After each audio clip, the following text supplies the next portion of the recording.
Arabella's heart stopped as Emery's lips pressed against hers in the dim light of the camper, the Grand Canyon's vast silence amplifying the shock. What was meant to be a simple surprise visit from her best friend had turned into this. A confession wrapped in a kiss that tasted of desperation and unspoken years. Our bond, once unbreakable in its platonic safety, shattered into something terrifyingly new, forcing me to confront feelings I buried deep under layers of denial. I pulled back, my breath ragged, staring at Emery's face flushed with a mix of hope and fear. "What the hell was that?" I whispered, my voice barely cutting through the tension. Emery, my Emery, the girl who'd been my shadow since high school, the one who knew every secret except this one, looked at me with eyes that pleaded for understanding. "Bella, I couldn't hold it in anymore. Watching you out there, under those stars, pretending we're just friends.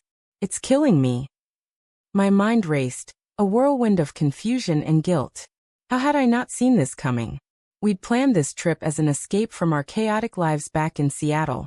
Me from my overbearing family's expectations, her from whatever demons she never fully shared. But now, in this cramped camper parked on the edge of the world, everything felt exposed. I thought about my parents, devout Catholics who still prayed for me to find a nice boy, despite my string of failed dates. What would they say if they knew? The kiss lingered on my lips, warm and wrong, stirring something inside me that I wasn't ready to name. Emery sat back on the narrow bed, her hands twisting in her lap. "Say something, please. Yell at me, hit me, anything but this silence." Her voice cracked, revealing the vulnerability she'd always hidden behind her tough exterior. I remembered the first time we met, in freshman year, when she defended me against bullies with her sharp wit and fiercer loyalty. Back then, our friendship was my lifeline. Now it felt like a noose. I don't know what to say," I admitted, my internal voice screaming at me to run. But where? The canyon outside was a reminder of how small we were, how insignificant our problems in the grand scheme. Yet here, they loomed larger than the chasms below. Was this love? Or just loneliness amplified by the isolation? Emery reached for my hand, but I flinched away, the action stabbing at my own heart. "This changes everything," I murmured, the weight of those words settling like lead. We spent the night in uneasy silence, the camper's walls closing in. Emery curled up on one side, pretending to sleep, while I stared at the ceiling, replaying every moment of our friendship. The late-night talks, the shared secrets, the way her laugh made my days brighter. Had it all been leading here? By morning the sun rose over the canyon, painting it in hues of red and gold. But inside me everything was gray.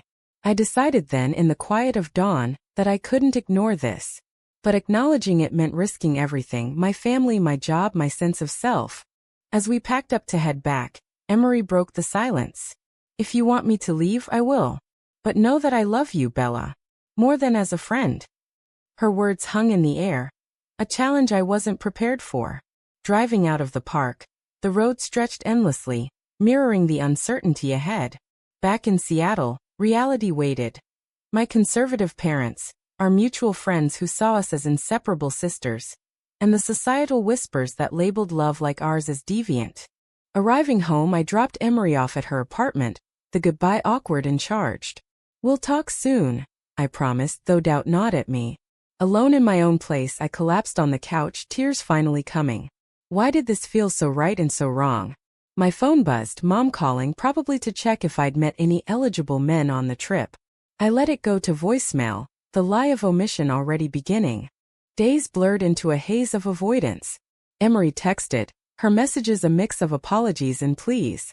"I didn't mean to ruin us," one read. But had she? Or had she awakened something dormant? At work, as a graphic designer in a bustling firm, I buried myself in projects, but her face haunted my sketches. Colleagues noticed my distraction, joking about a bad breakup. If only they knew. One evening I confided in my sister Lila over coffee. She's always been the progressive one in our family, the buffer between me and our parents' rigid views. "Emery kissed me," I blurted, watching her reaction. Lila's eyes widened, then softened. "And? How do you feel?" Her question pierced me. Feel? I felt terrified, exhilarated, ashamed. "I think I might feel the same," I whispered, the admission tasting like freedom and poison. Lila hugged me, her support a rare anchor. You deserve to be happy, Bella. But Mom and Dad, they'll freak. She was right. Our family dinners were laced with subtle homophobia. Jokes about those people. Prayers for traditional marriages. Coming out would mean war. A fracture in the facade of our perfect Catholic household. Meanwhile, Emery was suffering too. I learned from mutual friends that she'd called in sick to her teaching job, isolating herself. Guilt twisted in my gut. Had my hesitation pushed her away? I drove to her place that night, heart pounding. She opened the door looking wrecked, eyes red, hair disheveled. Bella, she breathed, stepping aside. We talked for hours, words tumbling out like a dam breaking. I've loved you since college, she confessed. But I was scared. Society, our families, they make it so hard. Her pain mirrored mine, the shared struggle binding us closer. As the night deepened, I took her hand, this time without flinching. I think I love you too, I said, the words a leap into the unknown. But love wasn't simple. The next day, reality intruded. My boss, overhearing a phone call, made a snide remark about diversity hires. It was a reminder of the prejudices lurking everywhere. In workplaces, streets, even friendships. I wondered if we could survive this. Emery's family was no better. Her parents, immigrants from a conservative culture, had disowned her brother for being gay. If they find out, I'm done, she told me over dinner, her fork pushing food around. The fear in her eyes fueled my resolve, but also my doubts. Were we strong enough? As weeks passed, our relationship blossomed in secret, stolen moments, whispered affections. But secrets have a price. The lies to friends, the evasion with family, it eroded us. One night, after a close call with a nosy neighbor, I snapped. This isn't living, Emery. It's hiding.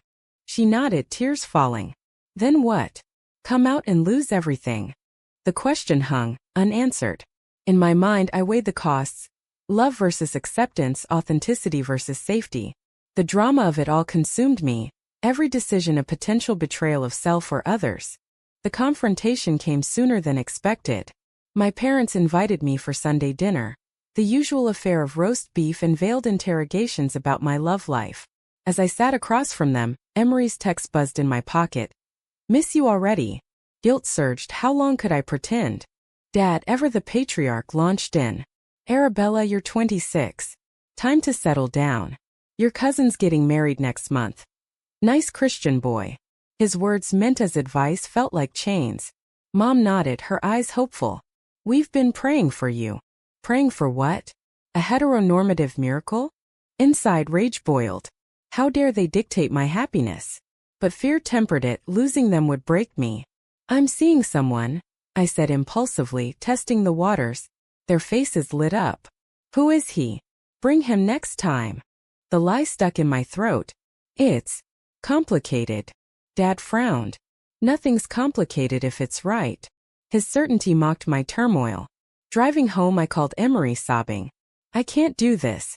They expect a man. She met me at my apartment, holding me as I unraveled. We don't have to tell them yet, she soothed. But her voice held doubt. We both knew secrets bred resentment. That night, we argued for the first time as lovers.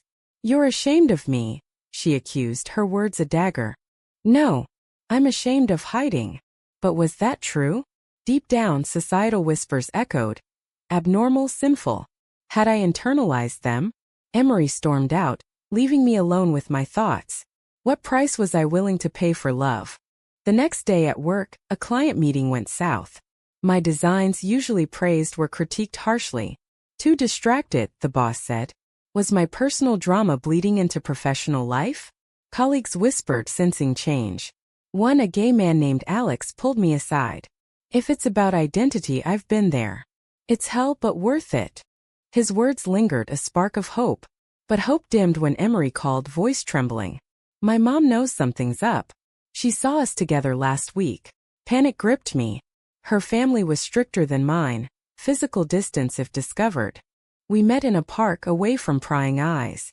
We have to be careful, I urged. But Emery shook her head. Careful is killing us. I want to be with you openly. Her demand forced a choice. Step into the light or retreat to shadows. Internal conflict raged. Love Emery, lose family? Or deny love, preserve status quo? Moral dilemmas swirled. Was hiding ethical? Or a betrayal of self? Society's prejudices fueled the fire, making every glance suspicious. Days later, betrayal struck. A mutual friend, Sarah, confronted me at a coffee shop. Are you and Emery together? Her tone dripped judgment. I denied it, the lie automatic. But Sarah's eyes narrowed. I saw you kissing. This isn't right, Bella. Think about your family. Horror washed over me. Had she told others? Emery was furious when I confessed. You denied us? After everything. Her pain cut deep, a wound of my making. I'm sorry, I pleaded. I'm scared. We reconciled, but trust cracked. The incident highlighted our fragility. One slip and everything crumbles. Family pressures mounted. Mom called daily, pushing blind dates. You need a man to complete you, she insisted. Emery's side worsened. Her father, suspecting, grilled her. No daughter of mine will disgrace us. The threat loomed, a cultural chasm. We clung together, but tension simmered. A turning point came at a pride event we attended secretly. Seeing couples openly affectionate stirred envy and resolve. We could have that, Emery whispered. But back home, reality hit. My brother, overhearing a call, demanded truth. If you're gay, say it. But don't drag the family down. His words echoed Dad's, revealing deep-seated bias. Hurt, I confided in Lila again. They'll never accept. She urged therapy, but I resisted, admitting need felt like weakness. Emery suggested couples counseling, a step toward commitment. We fight this together. Sessions uncovered layers. My fear of abandonment, her resentment from years of suppression. The therapist, a kind woman, validated us. Love isn't wrong, society's lens is. But validation didn't erase external storms. At work, rumors spread after Sarah's gossip. Boss called me in. Personal life affecting performance? I nodded, vague. Sort it out. The pressure built, a ticking bomb. One night Emery proposed. Not marriage too soon, but moving in. Let's build our life. Excitement mixed with terror. Accepting meant full commitment, no turning back. I said yes, but doubts lingered. What if family disowned me? The decision weighed heavy, a sacrifice for love. As we packed her things, joy flickered amid anxiety. But joy was short-lived. The move-in day exploded into chaos. As Emery hauled boxes into my apartment, my parents showed up unannounced. Surprise visit, they called it. Mom's eyes widened at the scene. Emery's clothes mingled with mine, intimate in implication. What's going on? Dad demanded, voice thunderous. Emery froze, box in hand. I stepped forward, heart hammering. Mom, Dad. Emery and I are together. As more than friends. Silence shattered into outrage. Mom gasped, hand to chest. This is a phase. You've been influenced. Dad's face reddened. No, not in my family. This is against God, against nature. Their words pummeled me, each a blow to my soul. Emery set the box down, standing beside me. We love each other. That's all that matters. But Dad turned on her. You did this. Corrupted my daughter. The accusation stung, reducing our love to perversion. Mom cried, pleading. Think about your future, Bella. Children, marriage, the right way. Her vision clashed with mine, a moral divide. We argued for hours, voices rising. Society will shun you, Dad warned. Jobs, friends gone. His fear mirrored mine, but I pushed back. I'd rather be shunned than live a lie. They left in a huff, disowning threats hanging. Alone, Emery and I collapsed, exhausted. Was it worth it? She asked, voice small. I held her, unsure. The confrontation awakened me. Family love conditional, ours pure. But awakening brought pain. Calls from relatives flooded in, judgments flying. Aunt Clara. Praying for your soul. Cousin. Disgusting. Social media buzzed with whispers, friends unfollowing. At work, fallout hit. Boss demoted me subtly, citing distractions. Colleagues avoided me, prejudice veiled as discomfort. Emery faced worse. Parents cut her off financially, forcing overtime at school. We leaned on each other, but strain showed. Arguments escalated. Your family hates me. Yours abandoned you. Betrayals felt internal now, love tested. A moral crossroads loomed. Continue paying the price? Or end it, regain normalcy? Nights were filled with internal debates. Right to love whom I choose? Or duty to family? Therapy helped, but not enough. One session I broke down. I feel like a monster for choosing her. The therapist probed. Or a hero for authenticity? Emery's awakening paralleled. I've hidden too long. No more. Her resolve inspired but scared me. What if she left, tired of drama? Social pressures intensified. At a family wedding, my cousins, I attended alone, Emery uninvited. Relatives whispered, stares piercing. Dad ignored me, Mom teary. Come back to us, she begged. The exclusion hurt, a sacrifice for love. Back home, Emery waited. How was it? Her question loaded. Hell, I admitted. We made love, not physically described but emotionally reaffirming bonds. But damage lingered. Emery's depression deepened. Isolation breeding doubt. Maybe they're right. We're wrong. Her words shocked me. Was she wavering? I fought back. No. Society's wrong. But conviction faltered. A friend's betrayal sealed it. Sarah outed us publicly on social media, warning others. Hate messages poured in, slurs, threats. Fear gripped us, safety compromised. We reported but damage done. Emery suggested moving cities. Start fresh. The idea tempted, but running felt like defeat. Internal conflict peaked. Sacrifice home for love? Or fight prejudices head-on? Decisions loomed, each with costs. Lila mediated, arranging a family meeting. Tense but necessary. At a neutral cafe we gathered. Dad started hostile. This ends now. But Lila intervened. Listen to her. I poured out my heart. Years of denial loves truth. Emery added her story, vulnerability raw. Mom softened slightly. I don't understand, but I love you. Dad resisted. It's sin. Debate raged, moral lines drawn. No resolution but a crack in the wall. Post-meeting exhaustion hit. Emery and I reflected. Progress? Or illusion? The journey awakened us to resilience, but at what price? The awakening spread ripples. Work improved as I focused, turning pain into creativity. A promotion came, surprisingly, boss apologizing for bias. Diversity matters, he said, hypocritical but welcome. Emery's school supported her, colleagues rallying. But family wounds festered. Dad's silence deafening, Mom's calls tentative. Praying for guidance, she'd say. Socially, we found community, LGBT groups offering solace. Meetings revealed shared stories, rejections, triumphs. You're not alone, a mentor said. It bolstered us but highlighted struggles. A major confrontation arose when Emery's parents visited unexpectedly. Her father, stern, demanded, "End this nonsense." Mother wept. "Our culture forbids." Emery stood firm. "This is me. Accept or leave." Her bravery stunned me. They left angry, but she didn't crumble.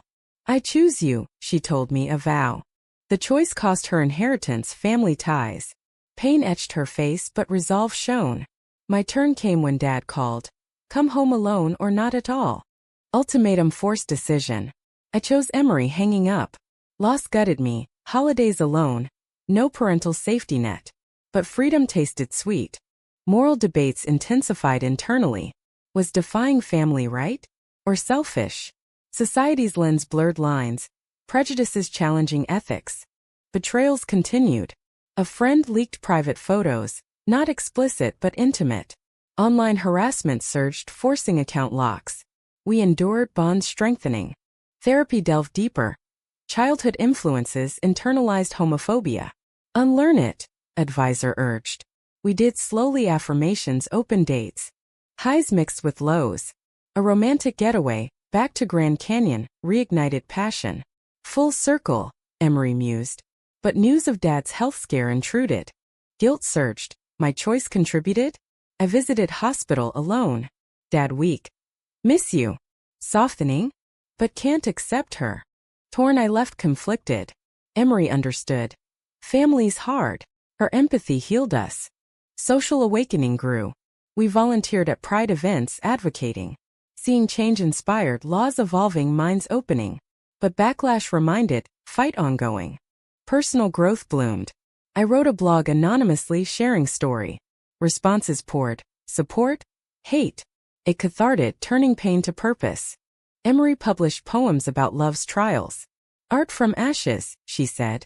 Our creations connected us deeper. But drama peaked with a lawsuit threat. From Sarah, claiming defamation after we called out her outing. Legal stress mounted, costs emotional and financial. We fought back, winning eventually. Victory empowered but scarred. Worth it? I pondered. As months passed, relationships mended fractionally. Mom visited secretly, trying to understand. Dad sent a card, neutral but a start. Emery's family remained distant, a lingering hurt. We built our own friends as kin. Awakenings culminated in commitment. Marry me, Emery proposed under stars.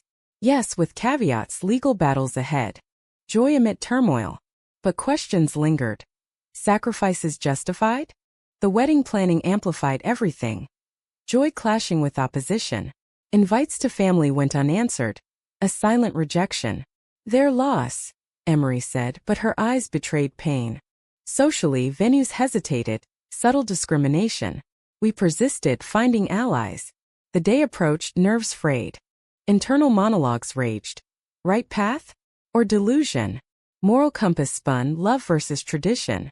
Ceremony was intimate, friends witnessing. Vows raw. Through betrayals I choose you. Tears flowed, catharsis. But absence haunted. Empty seats for parents. Post-wedding calls came. Mom congratulatory, hesitant. Dad silent. Honeymoon in Hawaii brought peace, but reality returned. Work promotions for both, but societal stares persisted. A year later, adoption discussions arose. Family our way, Emery dreamed. But prejudices and systems loomed, background checks probing orientation. We navigated, resilient. Awakenings deepened. Love's validity unquestionable. Yet damages lingered, lost relationships, emotional scars. Regrets? Emery asked one night. Few, I replied. But truth many. Prices paid high. Story unfolded, tensions easing slowly. Family thawed. Holiday invites, awkward but present. Emery's parents reached out once, strained. Progress incremental. In reflection, choices debated. Defiance heroic or destructive? As life stabilized, we thrived. Careers soaring, love enduring. But the journey's essence, confrontations forged us. Was sacrificing family ties for personal truth the right choice? Or a selfish betrayal that echoes eternally?